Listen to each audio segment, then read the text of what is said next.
Welcome to Category Visionaries, the show dedicated to exploring exciting visions for the future from the founders who are on the front lines building it. In each episode, we'll speak with a visionary founder who's building a new category or reimagining an existing one. We'll learn about the problem they solve, how their technology works, and unpack their vision for the future. I'm your host, Brett Stapper, CEO of Frontlines Media. Now let's dive right into today's episode.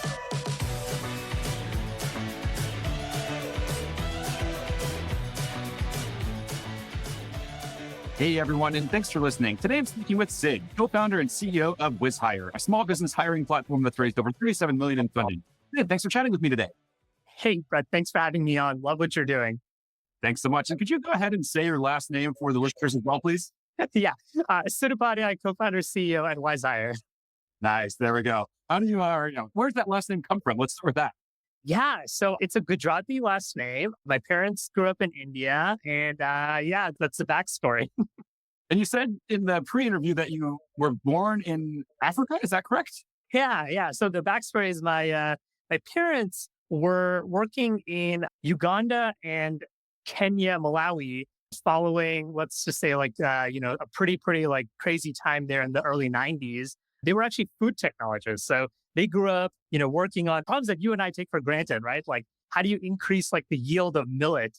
And they were just incredible people working on this problem. I grew up in Central Africa for about 10 years.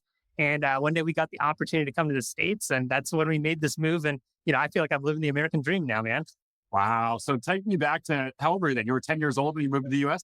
Yes. I was 10 years old, moved to the US. I'd grown up essentially on the equator. It's like 100 degrees every day. It's just a question of if it's rainy or not.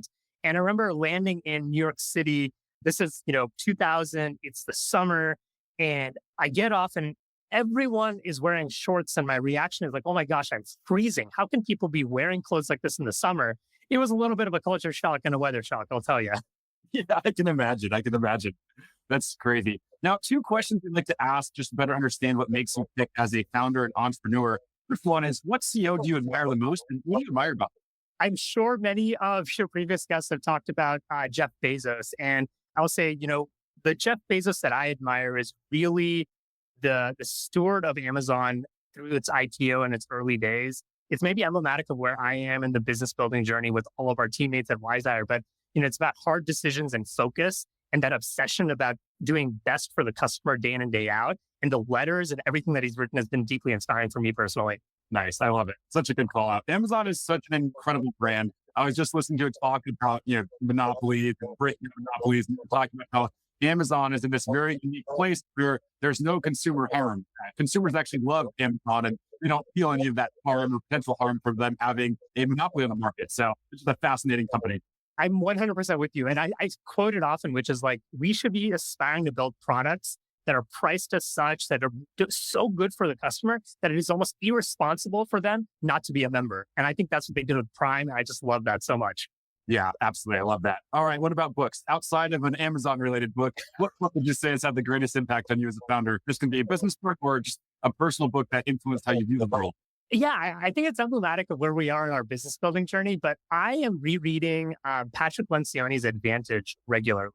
I think, building a business, a startup is a team sport and, team first companies and cultures end up winning. So I just think so much about how well are we communicating and building the team day in and day out. So that's my, go-to all the time. Nice. I haven't read that yet, but adding to my Amazon list now. Love it. Amazon, I guess. It all ties back there anyways. There you go. Nice. And let's talk about the origin story. So what was it like in the early days of the company?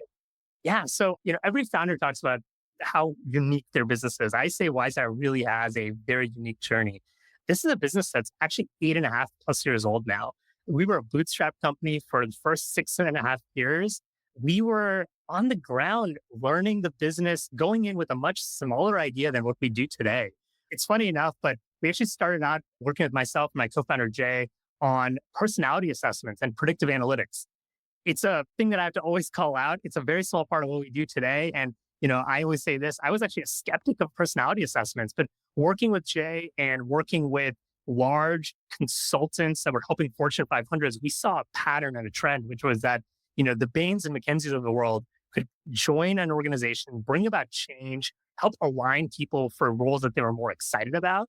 And that's what inspired us to say, wait a second, how can we support small businesses that could never afford Bain? It wasn't the personality assessment alone. It was more so the consulting, the mindset of helping align these companies. And so we started off on this journey of helping a local movie theater think through how their roles were aligned or not, and if they could hire the right people for it. And that just led us down this question of, or this journey of asking many questions, like the consultants that we were asking why. And, fast forward, here we are today with what I would describe as the most personalized online hiring platform built for small businesses. We speak their language, we give them support, we're here to help them hire, and then ultimately grow their business at the end of the day. Nice. I love that. Now let's talk a little bit about that journey of going from a bootstrap company to a venture-backed company. In the early days, were you diehard against venture capital? Because I do see that, from some of the guests to online entrepreneurs in general, there's some who are very, very into bootstrap businesses and don't want to do venture capital businesses. What's been your experience there and your views there? Yeah, no, I definitely know what you're alluding to in the audience or like the ecosystem that we work in. But I was of the mentality that we wanted to make sure we had product market fit and true alignment and like a no-brainer, level of product market fit before we really went on this journey. And we actually went on the journey of going from a bootstrap company to a venture-backed company in the open with our team. I think back to like a prior business that I founded and all the lessons that I learned through that business and the sale of it. We wanted to build a culture where, everyone was voting yes, that this is a change in the business and they're excited for it. So we went from this journey of a small team. We were about, we got to about 30 people when we were bootstrapped, and every person was a shareholder in the business. And we talked a lot about the opportunity. And I think ultimately, if you think about any of the things that we've even talked about before the call or this, it's about alignment. It's about the shared vision, the outcomes. And we had to make sure that all of us agreed that, is this a net positive for the universe if we go on this very different, very arduous journey? The entire company said yes. We were actually at an offsite and we made the decision, and it was incredible because we were in one industry at that time, helping several thousand people get jobs over the course of a year. Today we're in a dramatically different world, and we're all excited about the mission, the vision, the outcomes, where thousands of people get jobs on our platform every single month, which is just so exciting. Take us back to your psychology as you were brainstorming on making that decision. What was going on through your brain, and how did you end up making the decision to go the venture capital route? Yeah, it really came down to where customers were taking us and where the teams just saw so much more opportunity. Capital was the constraint, the team and our time was the constraint. We were having so many conversations with customers about, hey, can you help me with this challenge beyond hiring? And we just kept hearing this pattern again and again. And that's really what gave us a lot of confidence to say, wow, customers are saying this, the team is saying this. We have such an incredible potential and we're not fulfilling it simply because of this constraint. And that's really what, ultimately gave us a lot of confidence. I'll be the first one to say this to any of your listeners, which is, we likely had product market fit several years previously. And maybe, that's a hard-earned lesson, but I'm so glad we went through it. And now we're just so much more set up for success with the market that loves what we're doing, a team that's excited and fully aligned, essentially. Yeah, it sounds like it. It's a very non-traditional path, I'd say, from a lot of the companies that I typically speak to. And I think just a lot of the tech ecosystem out there today, what we typically see is, you have an idea, you quit Google with that idea, raise a few $1 million, or there's a product, and then you just start making your way into market from there. So it's a really cool approach that you've taken. I can see why investors and can see why you're so excited about it. I'll say this, that in today's market, right, where we're valuing and thinking a lot about, efficiency, unit economics, I think bootstrap businesses have an inherent advantage because at the end of the day, we're customer funded, right? Like the economics work and it's all about just scaling it thoughtfully. So that's a big advantage for us today. Yeah, I really like this crossover too. And I think we're going to see more and more companies do it where, you do remain a bootstrap business for a pretty long time, 4 or 5 years, really get product market fit, really build a team. And then when you come to VCs, you say, okay, everything's working. We just need some gasoline to dump on the fire and keep everything growing at a faster rate. I think we're going to see more and more of those types of deals as opposed to like the two dudes who quit Google and, have a startup idea. I think we'll see it. And I think one thing I would like flag for anyone that's like even thinking about this or going through this journey, it's capital, yes, but I think it's also perspective. And I think that's like a part of venture capital that like is often not discussed enough, which is like, it's a partner. It's like it's a marriage in a sense, right? You want to be thoughtful with who you bring on, who you work with. In our journey, we now have partners that have done the journey ahead of us. And, we get to fast forward all their hard-earned lessons. I mean, I tell you, I feel like I'm 5 times smarter than I was even like 2 years ago. And it's because of that partnership and, ensuring that we don't make the same mistakes as others. So definitely, I think there's more to venture capital than just the capital itself, the partnership, the professionalizing, the, just the journey and like needing support throughout it. It's incredible. Yeah, absolutely. Couldn't agree more. Now, I know you've mentioned a few numbers there in terms of number of customers that you had in the early days, but what does it look like now? And what numbers can you share just to demonstrate the growth and traction that you're seeing? Yeah, happy to share. First off, openness is one of our core values. It's not about just the what, but the why behind it. And I hop on calls like this to talk a lot about the business, not only for, customers, but also like the team that we want to build and grow. This is a business that started out in a single industry in real estate. Today, we're in about 13 industries. We're focusing in industries where hiring may be ebbing and flowing. And so we're always like, moving and navigating around that, especially in this macro environment. In a given month, we'll have thousands of customers making a hiring decision on the platform. In total, we've helped almost 18,000 customers with making a hire. And those are small businesses on Main Street, which is exactly what gets us excited about, waking up in the morning and just, continue to chip away at this really big opportunity. Wow, that's amazing. And what do you attribute to that success? How'd you pull it off? I'm sure there's a long list of things you got right, but if you had to pick maybe like 2 or 3 things that you just really nailed, what would you say they are? I think, you go back to one of the top questions that you asked, which is like, what kind of drives us? It's that customer obsession. We're building a product that it exists in some form for enterprises as applicant tracking systems. But, if you were to look us up on our website, you would not see that until like page 5, because ultimately we're building a product that has a job to be done. We're solving a problem that customers had yesterday. And we're doing it in a way that I think is just 10 times better than doing it themselves, AKA posting a job, trying to hire on their own. Along the way and through those hard years as a Bootstrap founder, we built things that did not seem like they would scale. And I think that actually gives us a lot of like long-term potential because we built systems.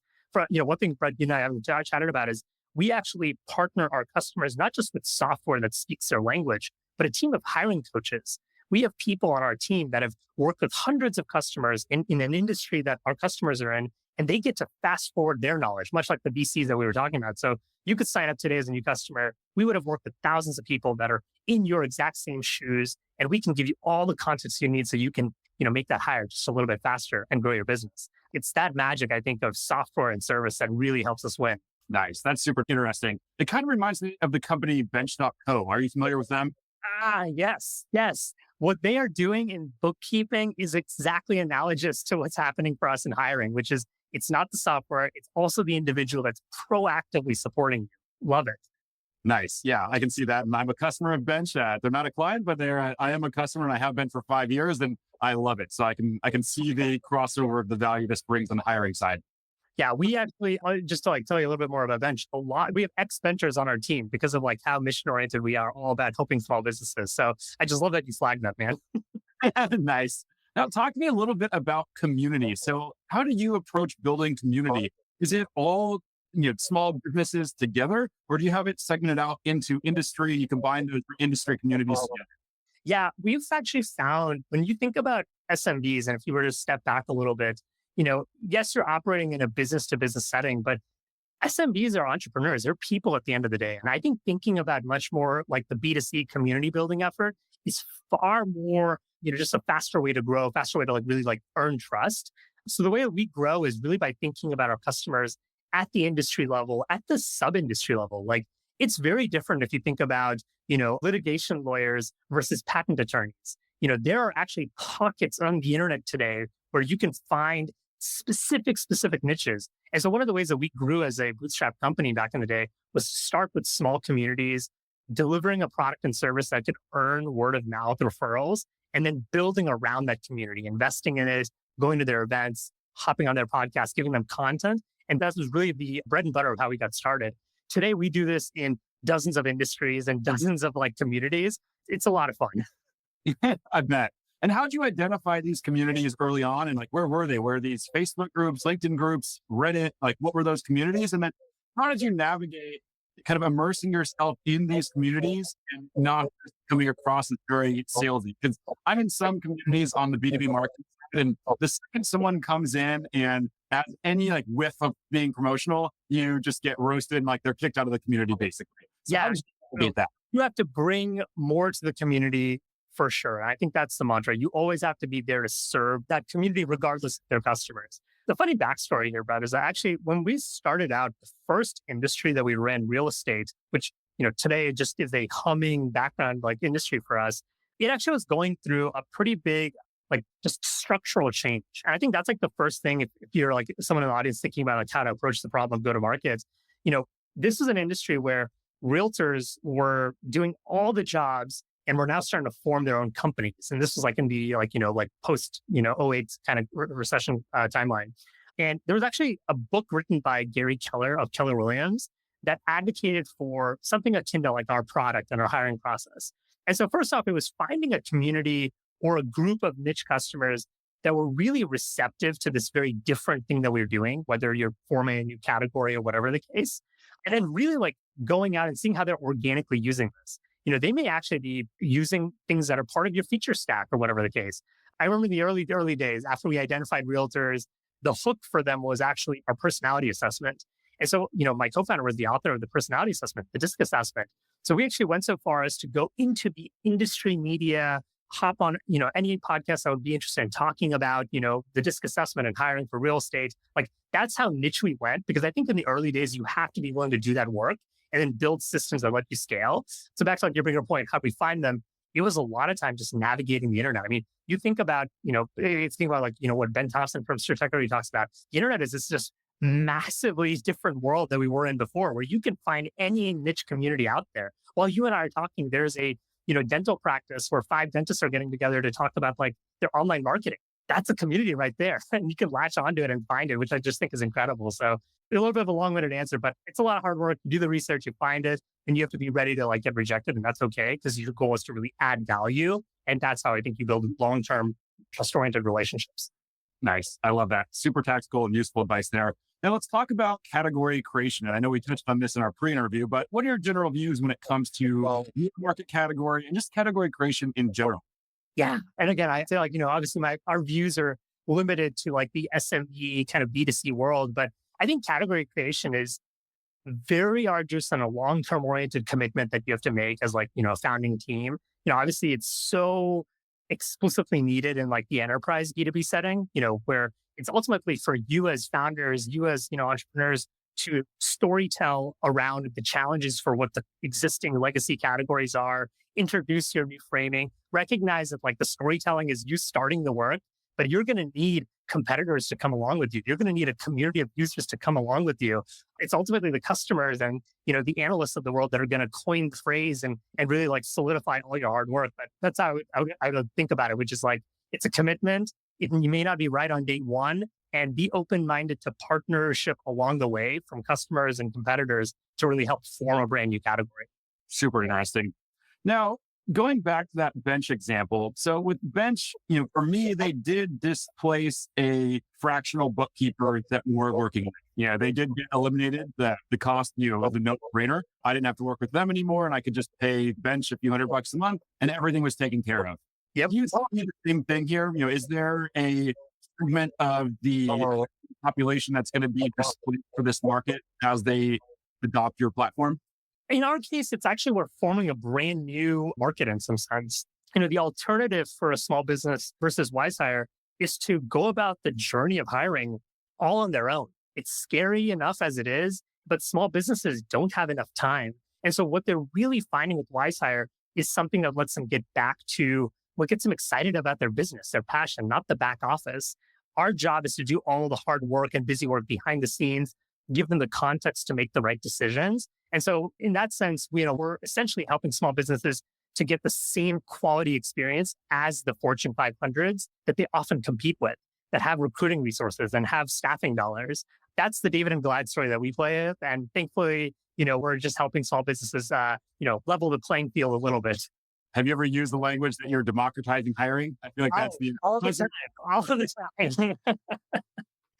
Yeah. Well, I can see it in your case, right? Because the big Fortune 500 companies have big hiring teams. They can manage all this stuff themselves, but the small business, that's not an option for them. And on their end, it sounds like they're just doing it on their own, right? They're doing it on their own. And for them, it's a game of, luck and chance versus skill.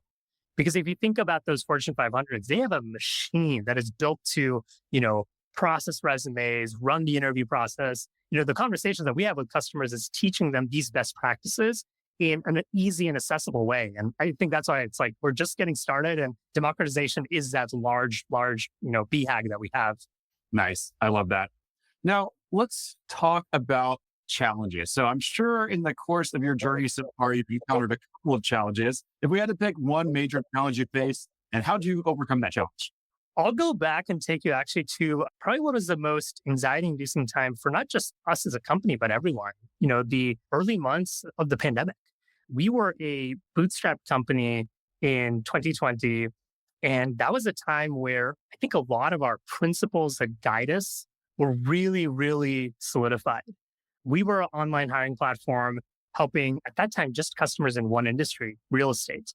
We were actually getting ready to launch into a second industry, which was going to be accommodations, which we actually very quickly, because we're a small startup, pivoted away from into actually 3 other industries: mortgage, legal, and insurance.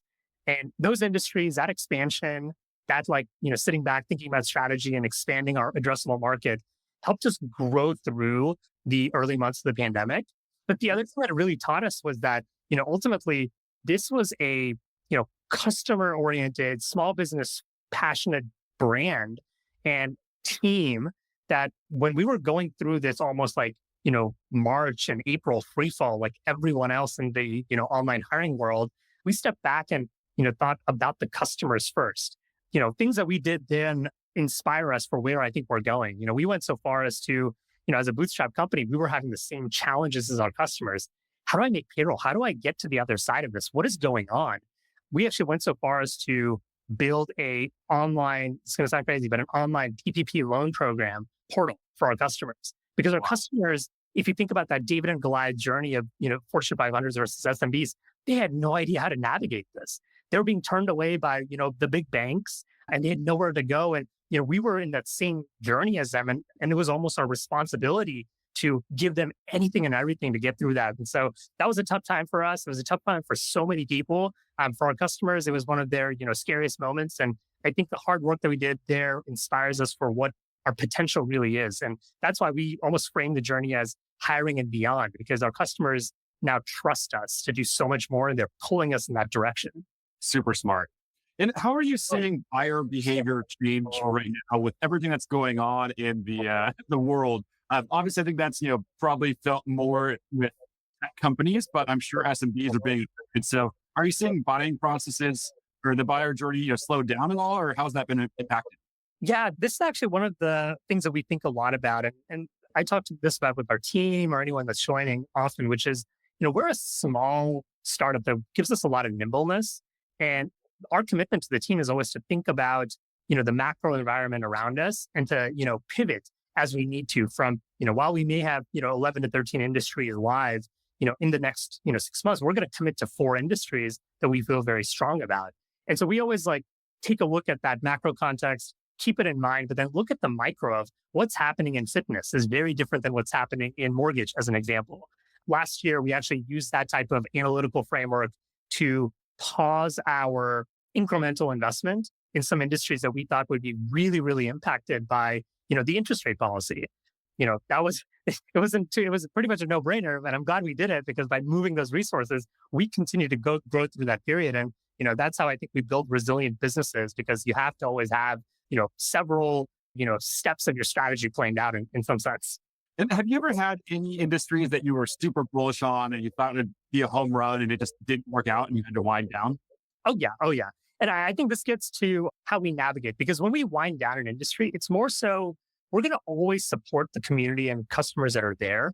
Our platform is built to be a general purpose hiring solution, but we customize it. We've made that investment. We're not going to turn off the website for that small segment. So, that story that I just shared about mortgage is a great example where, today we're not spending advertising or going to events for mortgage because of the state of that industry, but those customers can walk in the door. And I think that's how you build long-term relationships. I will say there have been industries where I've been skeptical. We've done the research and done the experiments, and I've been wildly surprised with them. And a great example of that is fitness, where, following, 2021, 2022, we did some research. We started to work with some, franchise fitness organizations. And I have to be the one to say that I played the devil's advocate in the conversations. We ran the experiments, and then I gladly got in front of our company and said, I was wrong. And I'm so glad I'm wrong because this is a fun industry for us to support. Nice. I love that. And another question I wanted to ask is just about pressure to move up market and go enterprise. So a lot of the companies that I work with, a lot of the founders I speak to, that seems to be like the holy grail for them. They want to do enterprise. Investors want them selling enterprise, and everyone's trying to get there.